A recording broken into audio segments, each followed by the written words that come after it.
what we're going to make now is a dish called, as I said before, Seeni Sambol.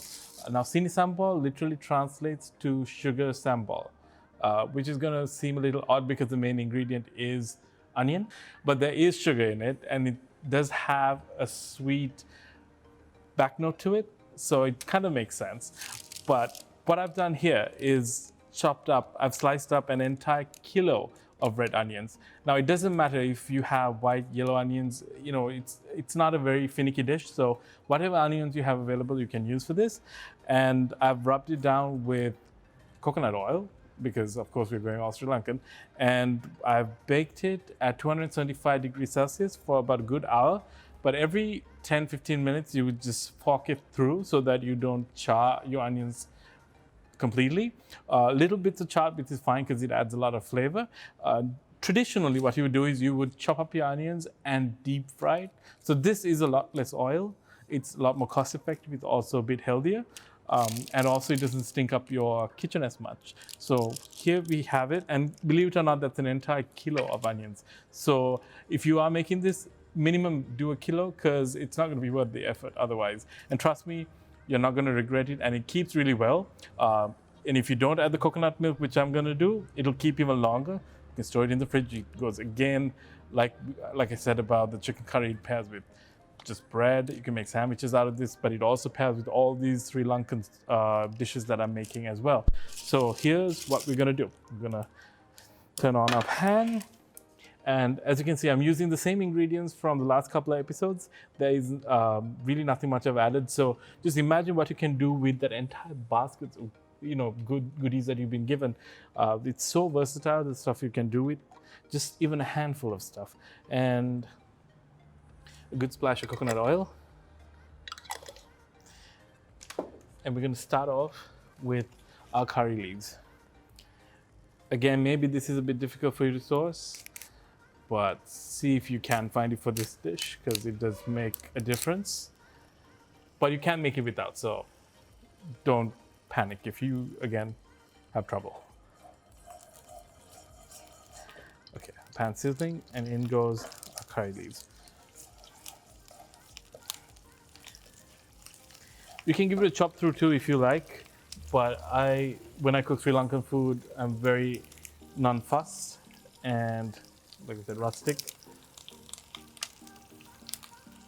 It's about good 2 handfuls. And we're gonna add clove. Clove is a big one in this. Cinnamon, of course. My favorite cardamom. I would say about 3-4 pods should do it. Right.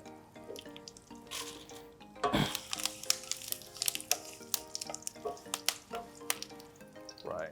And in goes onions. As you can see, if you have the onion part done, it's a very, very quick recipe. And the nice thing is, if you're using your stove, you can do the onions in the oven, and it frees up you to do other things while it's getting made. So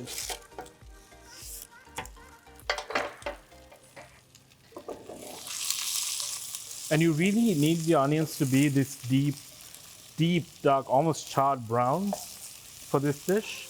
Don't be scared that the onions are burning, because that's how it's supposed to look. And here we go, the namesake of the dish, the sugar. And normally I use cane sugar, and most people do, but I'm gonna use the coconut sugar from companies to see how that. So very, very generous amount of sugar.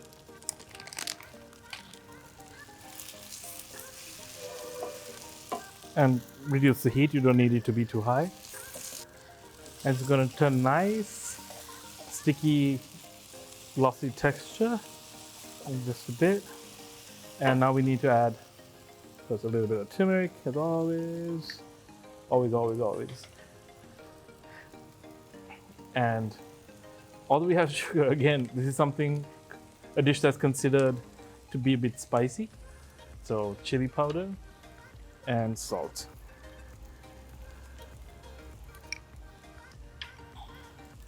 And I'm going to put a little bit of mustard seed as well.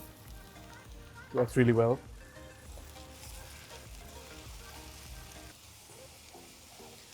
So this is pretty much done, but I like to add just a little splash of coconut milk, and that just melds everything together.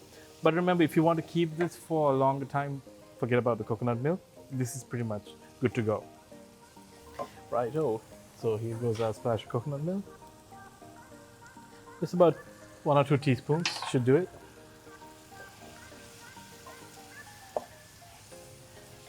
And we cook it till it's all evaporated.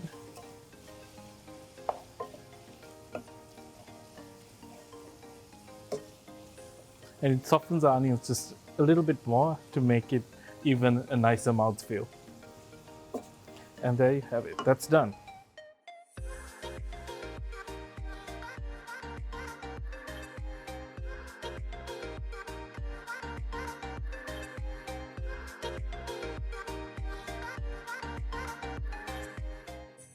So now you know how to make a Sri Lankan Seeni Sambol, and that is what it looks like.